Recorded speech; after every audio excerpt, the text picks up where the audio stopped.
গত রাত থেকে থেমে থেমে বৃষ্টি হচ্ছে চট্টগ্রামে। এতে নগরের কাতালগঞ্জ, হালিশহর সহ বিভিন্ন স্থানের নিচু এলাকা জলবদ্ধ হয়ে পড়েছে। পতেঙ্গা আবহাওয়া অফিস জানিয়েছে, সকাল ৯টা পর্যন্ত গত ২৪ ঘন্টায় ১৮৯ মিলিমিটার বৃষ্টিপাত রেকর্ড করা হয়েছে। পথঘাট ডুবে যাওয়ায় চলাচলে বিপাকে পড়েছেন মানুষ। এখানে কাতালগঞ্জ, চকবাজার, ষোলকবর, বড়দাদা এখানে পানি, বেশি পানি, সব ডুবে আছে। এরকম আমরা তো এইরকম অবস্থা খুবই খারাপ, ভালো নাই।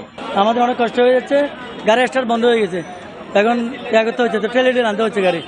টানা বৃষ্টিতে নোয়াখালী পৌরসভার হরিনারায়ণপুর, লক্ষ্মীনারায়ণপুর, মাইজদি বাজার সহ বিভিন্ন স্থানে নিচু এলাকায় দেখা দিয়েছে জলাবদ্ধতা। এতে যাতায়াতে দুর্ভোগে পড়েছেন স্কুলগামী চাকরিজীবী ও পথচারীরা। আমাদের বাড়িতে পানি উঠে গেছে, বৃষ্টির কারণে আমরা স্কুলে যেতে পারছি না। যে বৃষ্টিটা থাকার কারণে আমাদের এই হাঁটা চলার খুবই অসুবিধা হচ্ছে। আমাদের জামা কাপড় অনেক সময় ময়লা উঠে যায়। ড্রেনে জাম থাকে, তাইলে এই পানিগুলা হবে। এদিকে রাজবাড়ীতে পদ্মায় পানি বাড়ায় অনেক ফসলি জমি জলবদ্ধ হয়ে পড়েছে।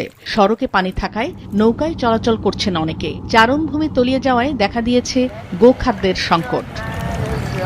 থেমে থেমে হালকা থেকে ভারী বৃষ্টিপাতে নতুন করে পানিবন্দী হয়ে পড়েছেন যশোরের মনিরামপুরের পাঁচকাটিয়া, অভয়নগরের সুজাতপুর, আন্দা, ডুমুরতলা ও হাটগাছা সহ বিভিন্ন এলাকার মানুষ। চলাচলে আমাদের বাড়িতে এতটুকু ভেঙে আমরা রাস্তায় আসি।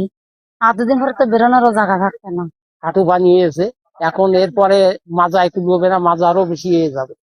আগামী কয়েকদিন চট্টগ্রাম বিভাগের বিভিন্ন জেলায় ভারী থেকে অতি ভারী এবং দেশের অভ্যন্তরে মাঝারি থেকে ভারী বৃষ্টির পূর্বাভাস দিয়েছে বন্যা পূর্বাভাস ও সতর্কীকরণ কেন্দ্র।